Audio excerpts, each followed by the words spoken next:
ये शो में तहरीक इंसाफ से पंछियों की उड़ान जारी।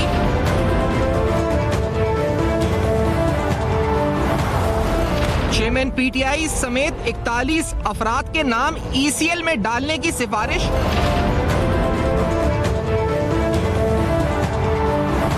पीटीआई को इंट्रा पार्टी इलेक्शंस 20 रोज में कराने का हुक्म।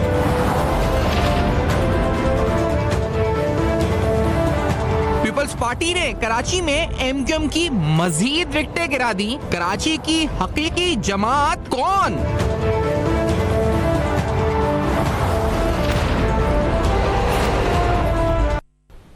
अस्सलाम वालेकुम। पस पर्दा हक़ाइक़ सनसनीखेज़ इंकशाफ़ात प्रोग्राम बेनकाब, मैं हूँ आपके साथ सिफ़ान खान। नाज़रीन, शहर कराची के मसाइल बेपनाह हैं। ऐसे में इंतख़ाबात करीब हैं, सियासी इत्तेहाद भी तश्कील पा रहे हैं।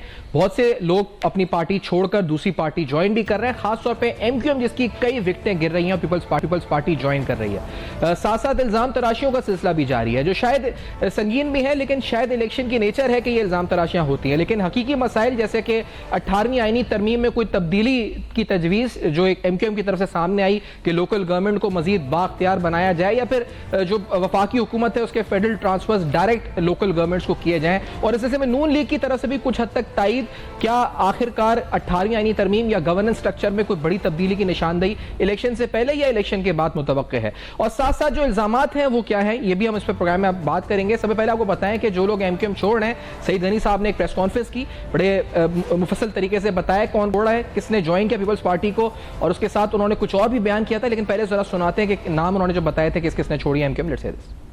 खलील बेग साहब हैं, साबिक एमपीए, सलीम बदनानी साहब साबिक एमपीए, मुजम्मिल कुरैशी साहब साबिक एमएनए, मनोहर लाल साबिक एमएनए, सुमेता अफजाल साबिक एमपीए, तहसीन आबदी साहिबा, सेनेटर मोहम्मद अली बरोई साहब, तौकीर अहमद जो एपीएमएसओ की मरकजी कमेटी के रुकन थे, और सेनेटर तनवीरुल हक थानवी साहब मौजूद हैं। ये तमाम दोस्त जो मेरे साथ मौजूद हैं, इनका ताल्लुक़ पहले एमक्यूएम से था। आज ये पाकिस्तान पीपल्स पार्टी के इंतहाई सरगर्म और अहम रुकन है। आज इन तमाम दोस्तों के साथ बैठ के आपसे बात करने का मकसद ये है कि गुज़िश्ता कुछ दिनों में जब पाकिस्तान पीपल्स पार्टी ने इस शहर में अपनी सियासी सरगर्मियाँ तेज़ की हैं और कुछ नए दोस्त एमक्यूएम से पाकिस्तान पीपल्स पार्टी में शामिल हुए हैं, तो एमक्यूएम पाकिस्तान बदकिस्मती से इस वक्त जो पीएसपी के नरगे में है, उन्होंने जिस किस्म की हरकतें और ऊंचे हथकंडे शुरू किए हैं वो बहुत ही अफसोसनाक हैं। इसके बाद उन्होंने ये भी कहा कि घरों पे लोटे लटकाने के वाकयात हों या फिर लोगों को डराना धमकाना, इस तरह की चीज़ें भी इस्तेमाल की जा रही हैं। सईद गनी साहब मजीद किस तरह बयान कर रहे थे, ज़रा ये भी सुन लेते हैं। कुछ टीवी चैनल्स खबरें चला रहे हैं कि कुछ लोगों के घरों के बाहर उन्होंने लोटे लटका दिए हैं, ये गलत है। लोटे उन्होंने अपने घरों के बाहर लटकाए हैं, उसकी वीडियोस बनाई हैं और वो वीडियोस जो है वो मीडिया को रिलीज़ की हैं। जो दोस्त यहाँ बैठे हैं जिनके नाम लेकर टीवी पर ये खबरें चल रही हैं कि उनके घरों पे लोटे लटकाए गए, ये बिल्कुल गलत और बेबुनियाद खबर है। उनके घरों पर जाकर आप देख सकते हो जो वीडियोस दिखाई गई हैं उसमें और इनके घरों के दरवाज़ों में बहुत फ़र्क है। ये एमक्यूएम वही हरकतें कर रही है कि जो आने वाले लोग हैं उनको खौफजदा कर सकें और उन्हें ये तासुर दे सकें कि जो अवाम है वो पीपल्स पार्टी में इनका जाना पसंद नहीं कर रही है। कराची की सियासत से ही प्रोग्राम का आगाज़ करते हैं। शर्मिला फारूकी साहब पीपल्स पार्टी की सीनियर रहनुमा प्रोग्राम में साथ मौजूद हैं। उसामा रज़ी साहब नाइब अमीर जमात इस्लामी कराची और ताहिर अहमद खान साहब रुकन राब्ता कमेटी एमक्यूएम प्रोग्राम में साथ मौजूद हैं। शर्मिला साहबा, आपसे आते हुए गुफ्तगू का ये बताएं कि क्या शहर कराची की पहले जो पॉलिटिकल डायनेमिक्स है उस लिहाज से आप बताइएगा, आप क्या समझती हैं? क्योंकि एमक्यूएम ये कह रही है कि ये तमाम कचरा था, इलेक्टेबल्स जो है उनकी सियासत है नहीं शहर कराची में, यहाँ वोट पार्टी का है, आया पीपल्स पार्टी जमात एमक्यूएम पार्टी का वोट है, तो will these be beneficial for Peoples Party जो ज्वाइनिंग्स हुई है रिसेंटली? शर्मिला फारूकी साहब जी बहुत शुक्रिया। देखिए, पहली बात तो मैं नहीं समझती कि ये कोई मुनासिब बात है कि अगर किसी ने आपकी पार्टी में कई साल सर्विस दी है और आपकी जमात में वो इलेक्ट हुए हैं, तो उनको अगर वो आपकी जमात छोड़ के किसी और जमात में जाते हैं तो आप उन्हें कचरे का अल्फाज इस्तेमाल करें। That's unfortunate. देखिए, सियासी जमातों के अंदर और बिलखुसूस इलेक्शन से पहले लोग वो अगर समझते हैं कि कोई और बेहतर जमात है, वो जहां वो जा सकते हैं तो वहां वो जाते हैं जी। जहां तक ताल्लुक रहा इलेक्टेबल्स का, हमें उनसे फायदा पहुंचेगा कि नहीं पहुंचेगा, देखिए तो आने वाला वक्त बताएगा, इलेक्शन बताएंगे। मैं अब ये कह दूं नहीं कि सारे सीट जीत के आ जाएंगे तो मैं गलत बयानी कर रही होंगी। ये तो अवाम के ऊपर मुनहसर है। हम दीगर जमातों की तरह नहीं कि मैं कहूँ कि हम 125 सीटें निकालेंगे पंजाब से, या हम फला कर लेंगे, हम ये कर लेंगे, फला कर लेंगे, हम वजीर आजम बन जाएंगे, हम ये होगा।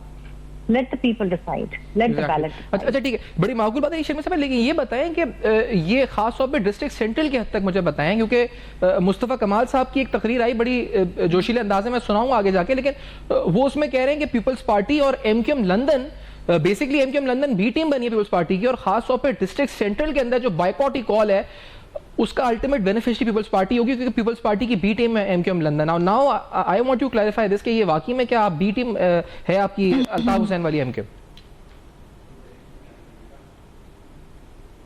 आई डोंट नो बी टीम क्या होती है और ए टीम क्या होती है। मुझे ये मालूम है कि जिस तरीके से एमक्यूएम ने मुस्लिम लीग नवाज के साथ इत्तेहाद हो रही है, और वो बेहतर समझते हैं कि अगर सियासत करनी है तो पीपल्स पार्टी के प्लेटफॉर्म से करें, बेहतर वो कराची की खिदमत कर सकते हैं।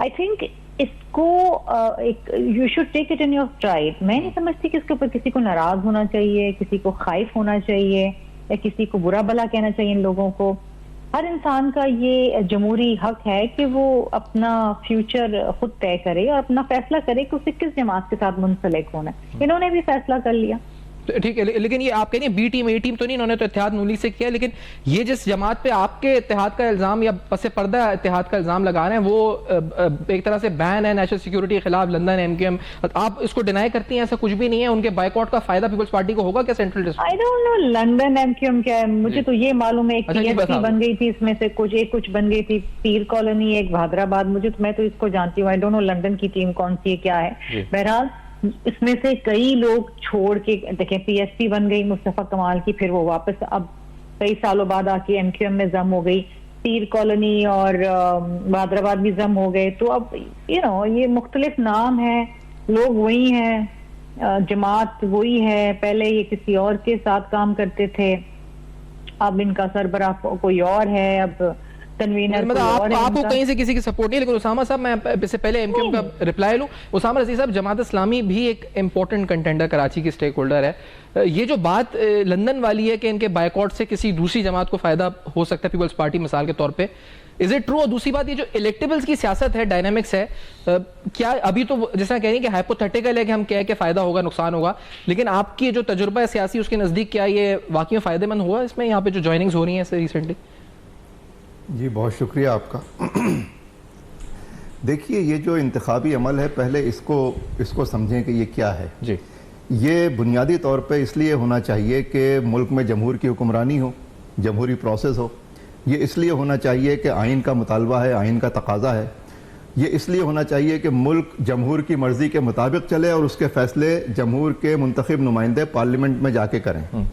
लेकिन अगर आइन का ही कोई पता ना हो, हस्बे ज़रूरत जो है वो इलेक्शन का तय किया जाए, कभी आगे कर दिया जाए, कभी पीछे कर दिया जाए, तो इसका मतलब यह है कि पसे पर्दा चीज़ें कुछ और हैं और जो सामने नज़र आ रही है वो चीज़ वो कुछ और है। अच्छा, अब ये जो सियासत है ना, वो यहाँ से वहाँ जा रहे हैं, वो यहाँ से यहाँ आ रहे हैं, ये अपोजिशन में बैठे हुए हैं, ये वहाँ बैठे हुए हैं, ये एक जाली ऑप्टिक्स है जो जनरेट की जा रही है। ये मायने खेज है या नहीं है? रिजल्ट पे कोई फर्क आपको लगता है कोई इससे तासुर पड़ रहा है? रिजल्ट देखिए, रिजल्ट वगैरह का इससे कोई ताल्लुक नहीं है। रिजल्ट तो सब पहले से बनते हैं। अच्छा, रिजल्ट सब पहले से तय होते हैं, पहले तय किया जाता है। जमहूरियत में पाकिस्तान जैसा मुल्क आपको दुनिया में कहीं नहीं मिलेगा, इतनी तरक्की याफ्ता जमहूरियत आपको दुनिया में कहीं नहीं मिलेगी, जहां अवाम की राय से पहले ही अवाम की राय सामने आ जाती है कि ये वजीर आजम बनेगा, ये अपोजिशन लीडर बनेगा, ये मुंतखब नुमाइंदा होगा, ये नहीं होगा, यहाँ से ये जीत जाएगा, यहाँ से ये हार जाएगा। अभी क्या आप टाइम मशीन देखिए, अभी टाइम आया नहीं और रिजल्ट आ गया। अभी रिजल्ट क्या आपको लगता है प्री डिटरमिनेंट?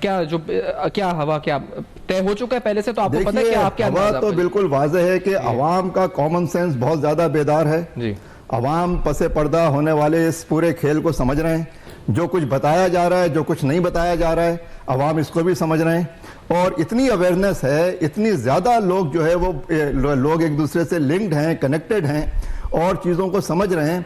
इसलिए ये जो इंतखाबी अमल है, ये इंतखाबी अमल किसी ख़ास ज़रूरत की तकमील के लिए है और मैं इस पर बात करना चाहूँगा। तो फिर अगर ये इंतखाबी अमल ही इतना मशकूक है तो फिर आप हिस्सा क्यों ले रहे हैं? अगर जिसके रिजल्ट भी डिटरमिन्ड हो चुके हैं कि पहले से तयशुदा है कि किसको जीतना है, तो फिर क्यों why being a part of this exercise? ये तो हिकमत अमली का मसला है ना जी, कि फिर उसमें हिस्सा लिया जाए या ना लिया जाए। आपके नजदीक लेना चाहिए? अगर किसी ताकतवर ने, अगर किसी ने जबरदस्ती आपका जहाज अगवा कर लिया है, जमहूरियत का जहाज, तो अब जो है हाईजैकर्स के साथ मुज़ाकरात किए जाएं, उस पूरे प्रोसेस में शरीक हुआ जाए या वहां से कूद जाया जाए, ये तो एक हिकमत अमली का मसला है, बात का मसला है।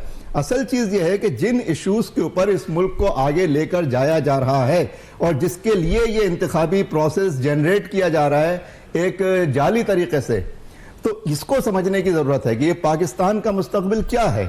देखिए, बुनियादी मैं जिस पर बात करना चाहता हूं, मैं इस मुल्क में बुनियादी मसला यह है कि हम क्या आइंदा इस मुल्क को अपने पैरों पर खुद एतमादी के साथ, खुद इन्हिसारी के साथ और अपनी तरजीहात के मुताबिक खुद मुख्तारी के साथ हम इस मुल्क को चलाना चाहते हैं, या हम एक ऐसे डिवाइड की तरफ जाना चाहते हैं कि हम दूसरों के मोहताज हो जाएं।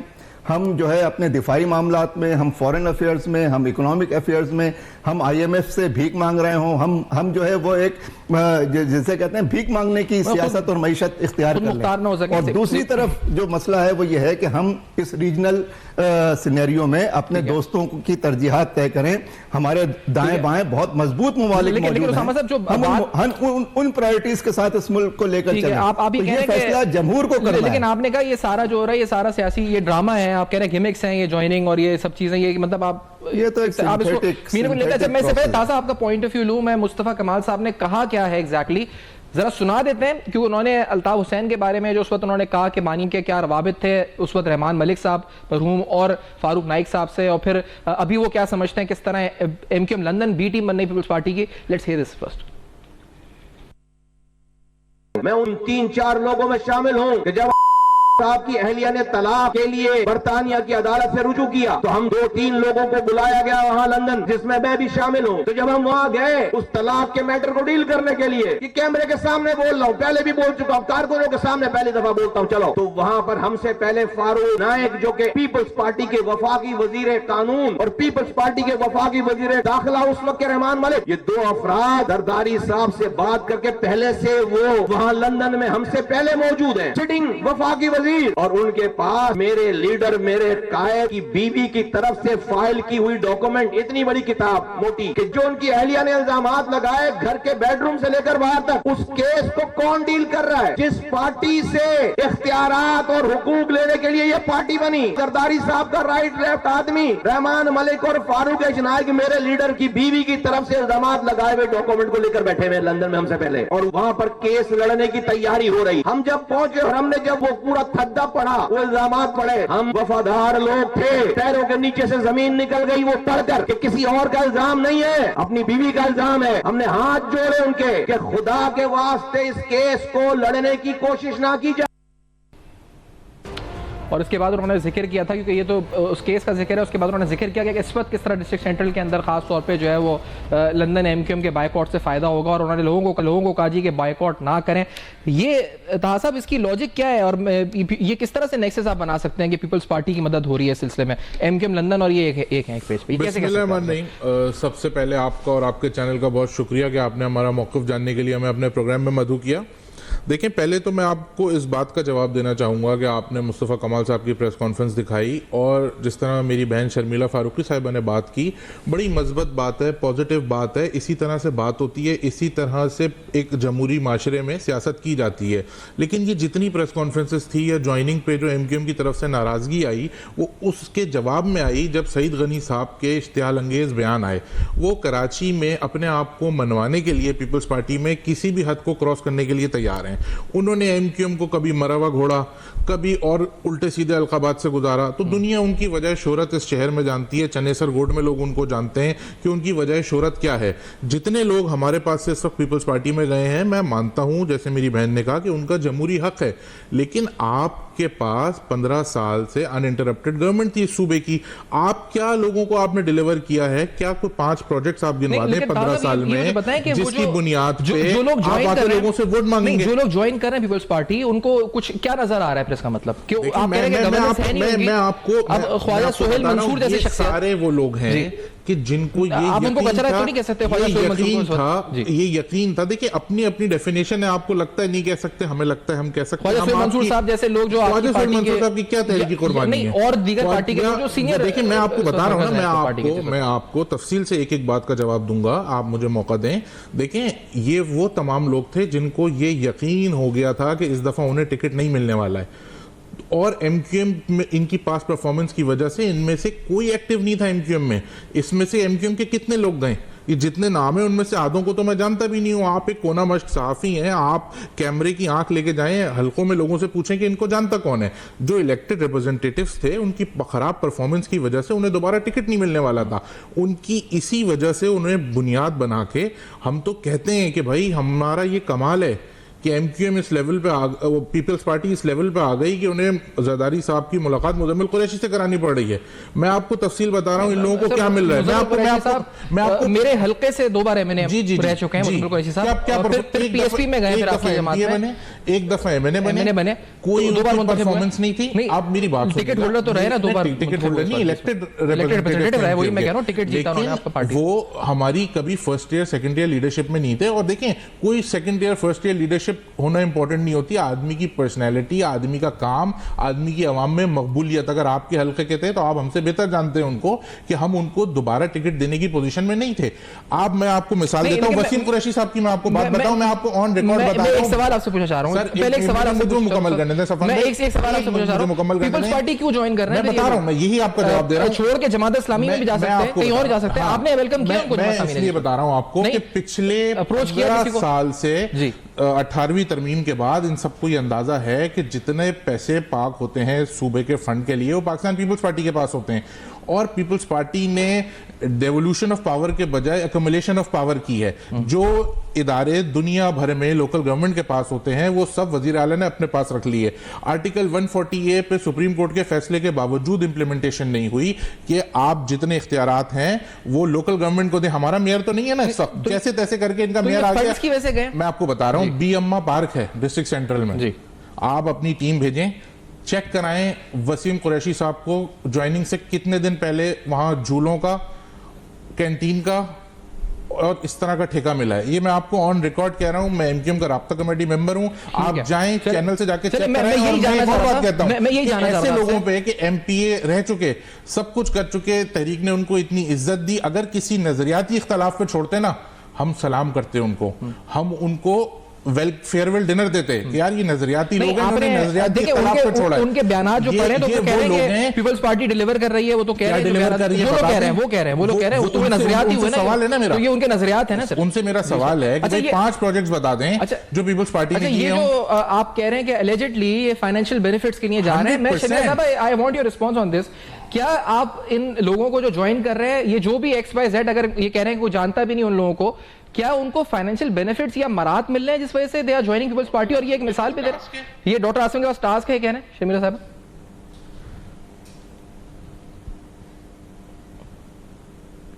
जी शमीरा साहब, हेलो। देखिए डिस्ट्रिक्ट सेंट्रल में जो मसरूर एहसन साहब हैं, जी गई आवाज, जी प्लीज। मरात मिल रहे, मुझे आवाज नहीं आ रही इनकी, मेरी आवाज आ रही है आपको? जी प्लीज बोलिए प्लीज। देखिए जी, बात यह है कि वो जिसे कहते हैं ना द ग्रेट स्टार, अब बात यह है कि इनकी जमात पे जो भी जाएंगे चले, वो चले गए, नाउ लेट देम गो। अब उन पे इल्जाम तराशी करना कि जी वो कचरा थे, या उनकी परफॉर्मेंस अच्छी नहीं थी, या उनको किसी माली मराद की वजह से गए, इस वजह से गए, 100 बातें करने को 100 बातें हैं। जो चला गया वो उसको जाने दे, और show some respect, show some grace. मैं सिर्फ इनको यही कहूंगी। बहुत से लोग इनकी जमात में आते हैं, या अगर मैं ये कहूँ कि जी एमक्यूएम में जो PMLN के साथ जो इत्तेहाद किया वो किस लिए किया है? इनमें तो PMLN की कोई खातिर खा वोट नहीं, चंद 100 वोट होंगे कराची में किसी सीट पे, तो फिर मैं ये कहूँ कि जी इन्होंने तो सोचा है कि जी वफाक में अगर इनकी हुकूमत बन गई तो वजारतों में बंदर बाट इनको भी मिल जाएगी। नहीं इसका जवाब तो मैं ये कहूँ कि जिन्होंने उस लालच के अंदर ठीक है। अच्छा शर्मीला साहब, ये अगर ये इल्जाम उनकी जात पर जो छोड़ है उन तक तो ठीक है, आप कह रही हैं जाने दें, ठीक है, उनका पॉलिटिकल चॉइस था, डेमोक्रेटिक ओपिनियन है कि दे जॉइंड यू, लेकिन ये इल्जाम अब डॉक्टर आसिम का नाम ले रहे हैं, फिर सेंट्रल पार्क कोई बीएमआ पार्क का मिसाल दे रहे हैं कि वहां कॉन्ट्रैक्ट मिल गए वसीम कुरैशी साहब को। आप ये अपोजिशन में तो नहीं होंगे कि डिनाई करें, लेकिन ये कहते हैं कि इसे इन्वेस्टिगेट किया जाए कि कुछ उनको कॉन्ट्रैक्ट्स मिले। बल्कि मैं तो कहूंगी कि आप अपने प्रोग्राम में इनके साथ मुजम्मिल कुरैशी को बिठाएं, वो बेहतर जवाब दे सकेंगे कि वो उनकी क्या वर्थ है। इन दोनों का टाकरा करवा दें, एक दूसरे से बात करें। अच्छा एक ब्रेक हमें लेनी है। मैं किसी एक शख्सियत के ऊपर कोई इल्जाम लगा जवाब तो नहीं दे सकती, मैं तो ब्रेक के बाद वापस आते हैं, हमें ब्रेक लेनी है, ब्रेक के बाद वापस आते हैं। मैं चाहता हूं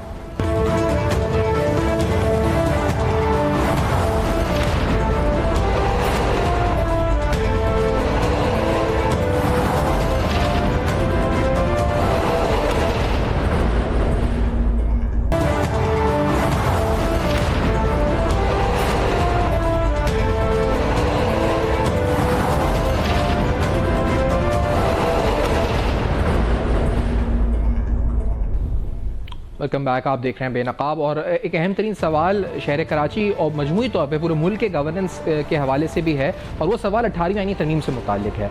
एक जिक्र छिड़ा था इसका जब नून लीग और MQM की पहली मुलाकात हुई थी, और वहाँ कहा गया था कि आइन में बुनियादी तरमीम MQM चाहती है। नून लीग ने भी तकरीबन ये कहा था जी, क्योंकि उनके प्रोग्राम में हमारे भी जो नुमाइंदगान आए थे या मीडिया पर रिप्रेजेंट जो उनके हैं करते हैं, उन्होंने आके बोला था कि हाँ अगर इस पर बात हो सकती है कि क्या 18वीं आईनी तरमीम में बुनियादी ढांचे में कोई तब्दीली लानी चाहिए, खासतौर पर लोकल गवर्नमेंट के निज़ाम को मजीद एम्पावर करने के लिए या फंड्स के ट्रांसफर के लिए। अब ऐसी सूरत हाल में जब शहर कराची में पे दर पे हमने देखा है कि सियासत इस बुनियाद पर होती है कि वफाक से फंड्स नहीं मिल रहा या सूबा प्रोविंशियल फाइनेंस कमीशन अवार्ड नहीं कर रहा, तो इस बुनियाद पर शहर मुतासर हो रहा है। क्या ये मुमकिन हल हो सकता है, और क्या आने वाली मुंतखब हुकूमत इस पर कोई बात कर सकती है, या उससे पहले सियासी जमातों के दरमियान इस पर कोई इश्तराक हो सकता है? इस सवाल के साथ आगे बढ़ते हैं। मैं तीनों जमातों की राय इस अहम तरीन मसले पर लेना चाहूँगा। पहले जमात इस्लामी से मैं स्टार्ट करता हुआ उसामा रज़ी साहब, आप समझते हैं कि ये होना चाहिए 18th अमेंडमेंट में? देखिए 18th अमेंडमेंट का मसला नहीं है, ये मसला ये है कि जमहूरी उसूलों के मुताबिक इख्तियारात अवाम को मुंतकिल होने चाहिए, डिवॉल्व होने चाहिए, डेलीगेट नहीं, डिवॉल्व निचली सतह के ऊपर, क्योंकि ये जमहूरियत, ये मुल्क, ये अवाम की अमानत है, तो ये अवाम तक मुंतकिल होना चाहिए और इसको आइन के तहत ये काम होना चाहिए। आइन में अगर ये कोई खला मौजूद है तो ये पूरा होना चाहिए, और ये मसला उन लोग, इस मसले के अब तक पूरा ना होने के जिम्मेदार वो तमाम लोग हैं जो पिछले 35 साल से इस मुल्क की नुमाइंदगी के ऊपर काबिज हैं, मुसल्लत हैं,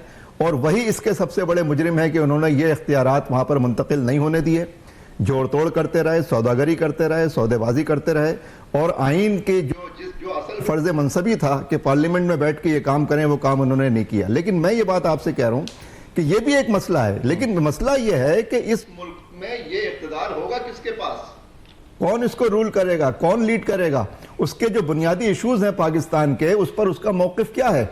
अगर सूरत हाल ये हो कि एक मुजरिम को पहले से तय करके आप ये लाएं कि ये वजीर आजम बनेगा और ये आइंदा आने वाले दिनों में इस एजेंडे को पूरा करेगा, तो ये तो एक सानवी इशू हो जाता है।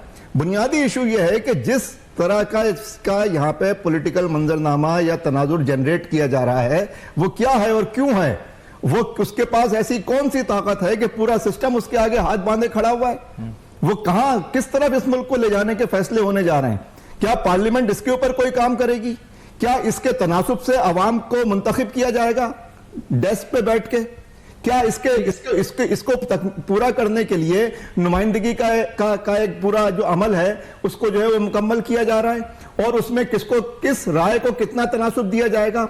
अगर वो राय जो पाकिस्तान की आज़ादी और पाकिस्तान की खुद मुख्तारी और पाकिस्तान की फॉरेन अफेयर्स को खुद मुख्तार हैसियत से आगे लेकर बढ़ना और रीजनली पाकिस्तान को मुस्तहकम करना, दूर दराज के लोगों के सामने जाकर हाथ फैलाना, एक फकीर पाकिस्तान बनाना, एक भिकमंगा किस्म की सूरत हाल पैदा करना, ये वो चीज है। इसके लिए पहले से तय करके एक शख्स को वजीर आजम बनाकर एक मुजरिम को, इलेक्शन पर ही सवाल उठा रहे हैं ना कि इलेक्शन ही पूरा प्रोसेस हुआ है, लेकिन आप फिर ये 18वीं आईनी तरमीम में तब्दीली और इसकी बात आप हिमायत करेंगे इसकी? कौन सी आईनी तरमीम? तो सब अभी एक चीज, तो ये क्या हो रहा है जो आपस में लोकली लोगों की चोंच लड़ाने के लिए एक भाई क्यों नहीं हल किया?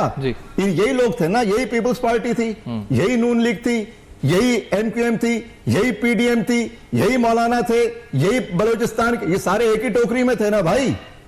अब सिर्फ एक जमहूरी इंतखाबी ऑप्टिक्स जनरेट करने के लिए इनको एक दूसरे के सामने खड़ा करके बंदरबाट हो रही है, ये सियासत नहीं हो रही है। अच्छा, ये बंदरबाट है। शमीरा फारूकी साहबा, आप क्या मौक़िफ़ रखती हैं इस बारे में? इससे पहले कि क्योंकि एमक्यूएम का मौक़िफ़ तो मैंने बताया कि ये है, अब इनसे पूछूंगा भी डिटेल में, लेकिन आपका मौक़िफ़ क्या है? क्या 18th अमेंडमेंट पर बात होनी चाहिए, इलेक्शन से पहले होनी चाहिए, बाद में होनी चाहिए, and is it important governance structure में कोई चेंज? देखिए जी, 18वीं तरमीम जो है वो पार्लियामान ने पास की और मुत्तफ़क़ा तौर पे पास हुई, और उसके नतीजे में तमाम अख्तियारात जो एक आमिर गज़ब कर चुका था, जिसका नाम जनरल मुशर्रफ था, उसने अपने तहत रख ली थी। और जब सदर ज़रदारी साहब तमाम ताकत जो है वो पार्लियामान को वापस मुंतकिल किए। इसके साथ साथ जो 18वीं तरमीम की अच्छी बात थी वो ये थी कि सूबों के पास जो है अब वो अख्तियार था कि वो अपने अपने वसाइल के तहत अपने अपने तरक्याती मंसूबे बनाएं और उनको उसके ऊपर काम करें, ज्यादा वसाइल जो है वो उनको मिले। अब बात ये है कि सबसे इम्पोर्टेंट चीज ये है कि 18वीं तरमीम से इनको क्या मसला है। देखिए, मजबूत सूबे जो है ना वो एक मजबूत वफाक बनाते हैं, और अगर आप चाहेंगे कि सूबों के पास वसाइल ना हो, इख्तियारात ना हो, तो मैं समझती हूँ पाकिस्तान की अवाम के साथ ज्यादती कर रहे हैं।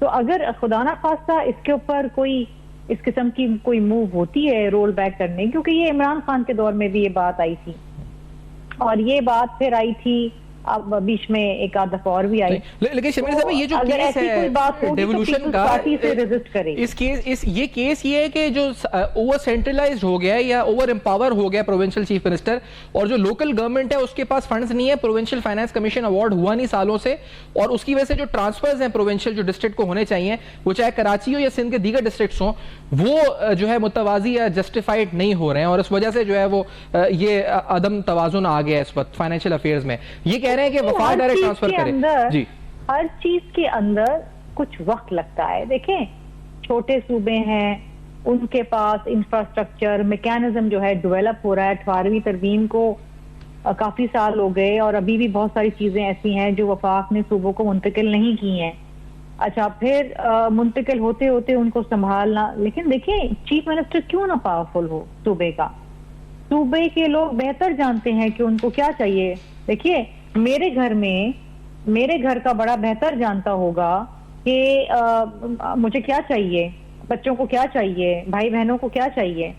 इसी तरीके से एक मुल्क के अंदर जो सूबे हैं, अब वहां पर एक प्राइम मिनिस्टर कैपिटल में बैठा है इस्लामाबाद में, वो फैसले कर ले कि बलूचिस्तान में क्या तरक्याती मंसूबे होने चाहिए, केपीके में क्या होने चाहिए। वाई? ये तो फिर अथॉरिटेरियन रूल हुआ ना। ठीक है, तो आपने सवाल पूछा था कि 18वीं तरमीम से इनको एम्पावर क्यों नहीं करना, मसला क्या है? मैं ताहा साहब यही सवाल लेके, क्या मसला फिर क्या है आपको, क्योंकि वो तो कह रही है सूबों को एम्पावर होना चाहिए, क्यों नहीं होगा? आप यकीन करें, बिल्कुल कोई मसला नहीं है, बल्कि हम तो चाहते हैं कि 18वीं तरमीम की जो रूह है वो ये है कि 18वीं तरमीम की जो रूह है वो ये है कि पावर्स जो हैं वो डिवॉल्व हों नीचे तक, लोकल गवर्नमेंट तक। वो ये नहीं कि अक्यूमुलेट होके एक वजीर आला के पास बैठ जाए, जैसे मेरी बहन ने कहा कि एक वजीर आजम इस्लामाबाद में बैठ के सिंध के मसाइल हल नहीं कर सकता, इसी तरह एक वजीर आला एक शहर में बैठ के, चाहे पाकिस्तान के किसी भी सूबे का हो, वो हर छोटे जिले और डिस्ट्रिक्ट के मसाइल हल नहीं कर सकता। वो कहते हैं, अभी कह रहे तो उसामा साहब कि you have been part and parcel of every government almost. ये आप लोगों ने पहले क्यों नहीं किया? जब 2009 में या 8 में जब ये आई, जब क्यों नहीं किया? वो ये सवाल मैं आपको बता रहा हूँ। हम सुप्रीम कोर्ट में गए हुए, देखिए हम पाकिस्तान तहरीक इंसाफ की तरह कोई महाजराई तो कर नहीं सकते। हमारे पास क्या रास्ते हैं, हमारे पास क्या रास्ते हैं? हमारे पास अदलिया का रास्ता मौजूद है। हम अदालत में गए, हमारे उस वक्त के मेयर वसीम अख्तर साहब अदालत में गए। 140 क्या कहता है, आप अगर इसको पढ़ें, each province shall by law establish a local government system and devolve political, administrative and financial responsibility and authority to the elected representatives of the local government. तो इसमें कौन सी ऐसी बात हम कर रहे हैं जो इसमें नहीं है? आप मुझे बताएं, दुनिया में कहां ये होता है कि जब तक सुप्रीम कोर्ट का ऑर्डर ना आए लोकल गवर्नमेंट का इलेक्शन नहीं होता? कोई शहर आप दुनिया का इमेजिन कर सकते हैं 5 साल 7 साल बगैर मेयर के चले? Sindh building control authority, water board, आप कह रहे हैं कि हम करा रहे हैं जी, वो Sindh building control authority, water board, Karachi development authority, master plan, ये जितने इदारे हैं ये पहले मेयर के पास थे और हम किसके लिए लड़ रहे हैं इस वक्त? मेयर किसका है? जैसे जैसे करके जिसका मेयर आया ये क्यों घबरा रहे हैं? आप आइन पे अमल दरामद कराना एक अलग चीज है और आइन में तरमीम अलग चीज है। हम इसमें जो बात हो रही है वो आइन में तरमीम की बात हो रही है ना आपकी नून लीग से। तो आप क्या इसमें चेंज क्या करना चाह रहे हैं? इसमें हम ये चेंज करना चाहते हैं कि लोकल गवर्नमेंट का जो एक इसमें जितनी चीजें हैं ना वो स्पेसिफाई हो जाएं। इसमें यानी इसको इलैबोरेट कर दें, इसको इलैबोरेट कर क्या दें, इलैबोरेट कर दें? इसको इलैबोरेट ये कर दें कि फाइनेंशियल पावर्स जो हैं वो हर डिस्ट्रिक्ट के, हर जिले के जो लोकल गवर्नमेंट है उसके पास हो। आप ये देखें कि आप कैसे चल सकता है कि Karachi water and sewerage board, Karachi का महकमा जो मेयर के पास है, एक गटर का ढकना लगाने से लेके कचरा उठाने तक का इख्तियारात मेरे वजीर आला के पास है। तो आपके सामने रिजल्ट, आप मुझे बताएं, 15 साल में पीपल्स पार्टी ने कोई एक मॉडल स्कूल, कोई एक मॉडल अस्पताल, कोई एक मॉडल डिस्ट्रिक्ट, कोई एक मॉडल यूनियन काउंसिल, आप कोई एक मसला उठा लें, इंफ्रास्ट्रक्चर का मसला उठा लें, पानी से बच्चों के मरने का मसला उठा लें, गंदे पानी से, भूख से बच्चों के मरने का मसला उठा लें, स्टंटेड ग्रोथ का मसला उठा लें। लेकिन ये कि आप आइन में जो तरमीम चाहते हैं, नून लीग से आपकी इस पे बात हुई है, ये जमात इस्लामी, मैं सामा साहब ये जो बात है और शमीर साहब ने जो बात की कि क्यों ना सीएम एम्पावर हो, ये कह रहे हैं कि आइन का उन्होंने 148 पढ़ा। आप भी यहाँ पे स्टेक होल्डर है मेयर के हवाले से लोकल गवर्नमेंट में, क्या ये बात दुरुस्त नहीं है, रूल्स की सही नहीं है? देखिए इस काम के रास्ते में जो लोग इस हवाले से बात कर रहे हैं यही सबसे बड़ी रुकावट है। अच्छा, अभी इस काम को अगर नहीं बारी बारी बात करेंगे, मैं अपनी बात पूरी आप करिएगा, मैं अगर वो जवाब देना, अभी ये चीज सही नहीं है, ये चीज कि ये अब तक अगर ये नहीं हो सका है ना तो इसके मुजरिम यही लोग हैं। अच्छा, जिनको जो यहाँ से इन नामों के ऊपर मुंतखब होकर गए वहां पर और उन्होंने अपनी जाती जायदादें बनाई और कराची को और अवाम को और जमहूरियत को उनसे कुछ नहीं मिला बल्कि सब कुछ तबाह बर्बाद हो गया। इस तबाही और बर्बादी के यही जिम्मेदार है। ठीक है, और ये सब एक हाइब्रिड प्रोसेस है जो इस वक्त हो रहा है। मेरा कहना यह है कि पाकिस्तान का ये एक अहम मसला है जमहूरियत का, लेकिन ये एक बहुत सानवी मसला है। ये तो पहले जमहूरियत तो बहाल करो भाई। सर एक ब्रेक मुख्तसर लेनी है, मैं ब्रेक के बाद वापस आते हैं, एक न्यूज ब्रेक के बाद वापस समाचार चल रही है।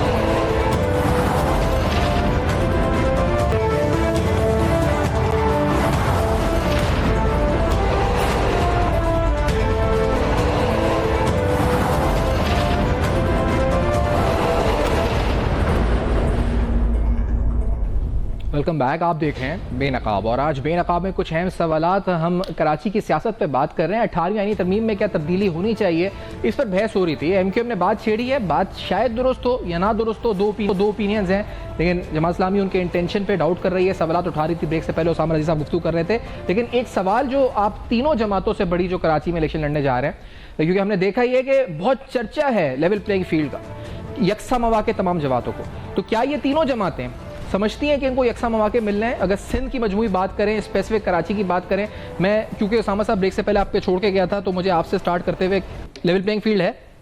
देखिए लेवल प्लेइंग फील्ड की बात भी वही लोग कर रहे हैं जो पीडीएम की टोकरी में पहले से मौजूद थे, और जो जिसको मिलनी चाहिए वो उस पार्टी के हवाले से जो कुछ हो रहा है वो जमहूरियत के लिए हम उसको अच्छा नहीं समझते।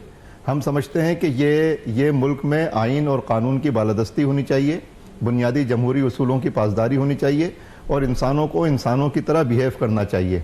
ये मुल्क एक ख़ास मकसद के तहत बनाया गया था और उन मकासद की तकमील होनी चाहिए इस मुल्क में। मैं इस तरह जो पूछ रहा हूं, मतलब यह है कि आपके बल्दियाती इंतखाबात में काफ़ी इल्ज़ामात थे धांधली के हवाले से, ये अब लेवल प्लेइंग फील्ड है या वही सेटअप, वही सिलसिला है, उसी की एक्सटेंशन है? अब तो निगरान गैर जानिबदार गवर्नमेंट है। ये जो हुकूमत है ये तो गैर कानूनी गैर आईनी हुकूमतें हैं। ये तो कोई हुकूमतें, ये तो पता नहीं कहां से आके लाके जो है वो इनको बिठा दिया गया है और अपनी मर्जी से जो है ये मुल्क का निजाम चलाया जा रहा है। मुल्क का निजाम आइन और कानून के मुताबिक तो नहीं चल रहा। आपने इलेक्शन कमीशन ऑफ पाकिस्तान को कोई लिखकर तहफ़्फ़ुज़ात से आगाह किया है कि ये आपको लगता है कि इलेक्शन कमीशन ऑफ पाकिस्तान ने कराची के बल्दियाती इंतखाबात में जो किरदार अदा किया है वो बहुत ही अफसोसनाक है। उन्होंने जमहूरियत के खिलाफ, उन्होंने मुंतखब लोगों की जो है वो नुमाइंदगी को छीना है और उसमें उनके हवाले से हमारी बहुत ज़्यादा रिजर्वेशंस हैं, लेकिन उसके बावजूद हमने उनको इन तमाम उमूर की जानिब हम मुतवज्जो करते हैं। अभी किया आपने? रेगुलर अभी भी हम रोजाना, वो कहते हैं लिख के देना कि क्या आपको आप हमसे पूछें तो बताएंगे, बहुत सारे वॉल्यूम तैयार हो गए हैं। अच्छा, मसला लिखने आने वाले इंतखाबात के लिए नहीं, हम जो कुछ लिख के देते हैं उनके ऊपर बाकायदा हमारे जो यहाँ पे जो हमारा शोबा है उस शोबे वो रोजाना की बुनियाद पे लिख के देता है। बाकायदा वॉल्यूम्स बन गए उनके पास कि जमात इस्लामी की तरफ से इतनी दरखास्तें आती हैं। उसकी वजह क्या है? वजह यह है कि इलेक्शन कमीशन इलेक्शन के हवाले से अपनी जिम्मेदारियां पूरी नहीं कर रहा। इलेक्शन कमीशन ने 90 दिन में इंतखाबात नहीं करवाए। इलेक्शन कमीशन ने जमहूरियत का दिफा नहीं किया। इलेक्शन कमीशन मुंतखब लोगों को गैर मुंतखब कराने में कोई फैसला कुन किरदार अदा नहीं कर सका। ठीक है, तो ये लेवल प्लेइंग फील्ड नहीं है आपके नजदीक? जमात इस्लामी के इस बल्दियाती इंतखाब में आप देखें ना, लेवल प्लेइंग फील्ड क्या है? 9 लाख वोट हार गए, 3 लाख जीत गए, ये लेवल प्लेइंग फील्ड है। मैं आपका शमीला साहब, आप इस वक्त भी मैं आपसे एक बात बता दूं, इस वक्त भी पूरा शहर कराची, मेन स्ट्रीम कराची जमात इस्लामी के साथ है और इस पर शबखून मारने के लिए ये मुख्तलिफ इस किस्म के डोल डाले जा रहे हैं। ये इंशाअल्लाह ताला ये लेवल प्लेइंग फील्ड नहीं है आपके नजदीक। शर्मिला साहब, वफाक में तो आप लोगों ने भी लेवल प्लेइंग फील्ड की इस पर आवाज उठाई। सिंध की हद तक लेवल प्लेइंग फील्ड है। ये जमात इस्लामी का केस है, आपका क्या केस है इस पे? किस हवाले से? कि लेवल प्लेइंग फील्ड है सूबे सिंध में, तमाम जमातों को यकसा मौके हैं इलेक्शन लड़ने के लिए और किसी पे भी कोई कदर नहीं है किसी पे जी। देखिए, इलेक्शन सिर्फ सिंध में नहीं हो रहे ना जी, इलेक्शन पूरे पाकिस्तान के अंदर हो रहे हैं। अब एमक्यूएम होगी कराची की जमात, पीपल्स पार्टी तो पूरे पाकिस्तान की जमात है। तो हम सिर्फ ये बात नहीं करेंगे कि हमें सिंध में लेवल प्लेइंग फील्ड मिल रही है और हमें पंजाब में नहीं दी जा रही, हमें बलूचिस्तान में नहीं जा रही। हम तो पूरे पाकिस्तान की बात करेंगे ना, और हम सिर्फ अपनी बात नहीं करेंगे, हम उस जमात की भी बात करेंगे जिसके ऊपर अभी बड़ी सख्तियां की गई हैं। बात यह है कि अगर सिंध के अंदर तमाम तरक्याती मंसूबे बंद कर दिए जाते हैं वक्त से पहले और बाकी सूबों में जारी और सारे रहते हैं, तो फिर ये लेवल प्लेइंग फील्ड नहीं। ऐसे वुज़रा लगाए जाते हैं और वफाक में ऐसे वुज़रा लगाए जाते हैं जो कहीं पर PMLN को सपोर्ट कर रहे हैं, कहीं पर PTI को सपोर्ट कर रहे हैं, तो फिर जनाब ये लेवल प्लेइंग फील्ड नहीं है। इसी तरीके से अगर पंजाब के गवर्नर हाउस के अंदर नवाज शरीफ की मीटिंग्स होती हैं, पार्टी के इजलास होते हैं, तो ये लेवल प्लेइंग फील्ड नहीं है। ये किसी एक जमात को बिलखुसूस फेवर किया जा रहा है और फ्री एंड फेयर इलेक्शंस का प्री रिक्विजिट है लेवल प्लेइंग फील्ड। अगर सबको बराबरी की सतह पे मौका नहीं दिया जाएगा और सबको बराबरी की निगाह से नहीं देखा जाएगा, किसी को ज्यादा फेवर किया जाएगा, किसी को दबाया जाएगा, तो फिर ये लेवल प्लेइंग फील्ड नहीं है। और अगर लेवल प्लेइंग फील्ड नहीं मिलती है तो फिर आगे के जो इलेक्शंस है वो मुतनाज़ा हो जाएंगे, बिकॉज ऑफ मुनसिफाना नहीं होंगे, वो शफाफ नहीं होंगे, वो आज़ाद नहीं होंगे। सही। आप आपके नज़दीक पूरे मुल्क में लेवल प्लेइंग फील्ड नहीं है। आप क्योंकि कह रहे हैं एमक्यूएम कराची और आपने भी क्योंकि मिसाल बल्दियाती कराची की दी थी, तो आपको किससे शिकायत है कराची में अगर लेवल प्लेइंग फील्ड नहीं है तो? कराची में एक तो सामने तो पीपल्स पार्टी है, पीपल्स पार्टी मेरा अक्स है, लेकिन पसे आईना कोई और है। कौन है? तो ये जो पूरा सिलसिला है, ये सिलसिला इससे सर आपको भी है, मुझे बता दें। मैं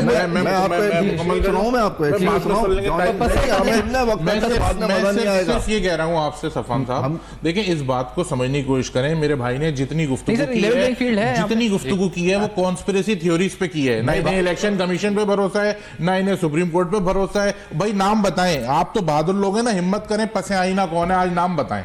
चलें, आप नाम बताएं कि कौन है जो पूरा सिस्टम को खराब कर रहा है, कौन है जो आपके हिसाब से सब कुछ बुरा कर रहा है इस मुल्क में। आप यार डीमोटिवेटिंग, बिल्कुल सीरियसली बात कर रहे हैं।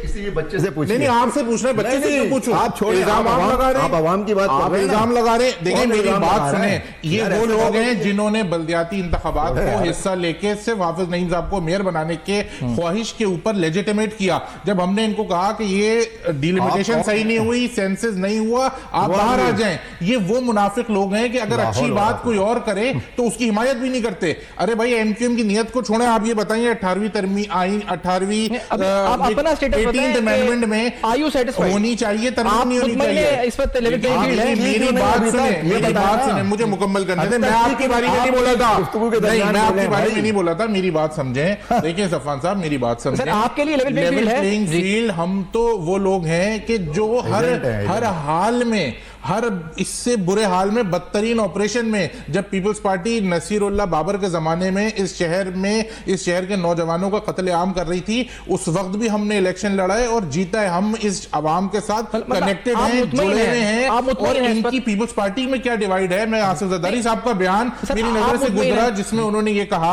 उसमें उन्होंने ये कहा कि हम मुतमईन हैं, हमें भरोसा है इलेक्शन कमीशन पे। और शर्मिला फारूकी साहिबा कह रही हैं कि हमें डाउट्स हैं।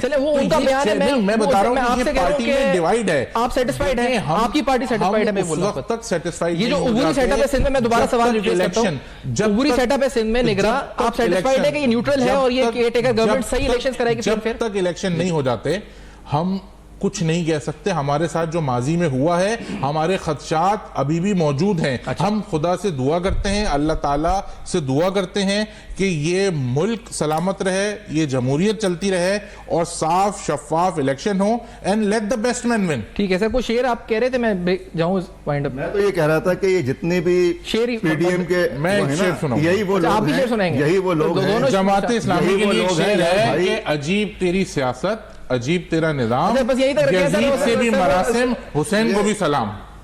ये तो आप सर बस मैं क्या बोलूं, पता नहीं किन किन लोगों के साथ बैठा देते हैं यार। ये बड़े लीडर हैं, बहुत बड़े लीडर हैं, देखते रहेगा अपना मौत। बहुत बड़े लीडर हैं, 3 दफे एमएनए बने।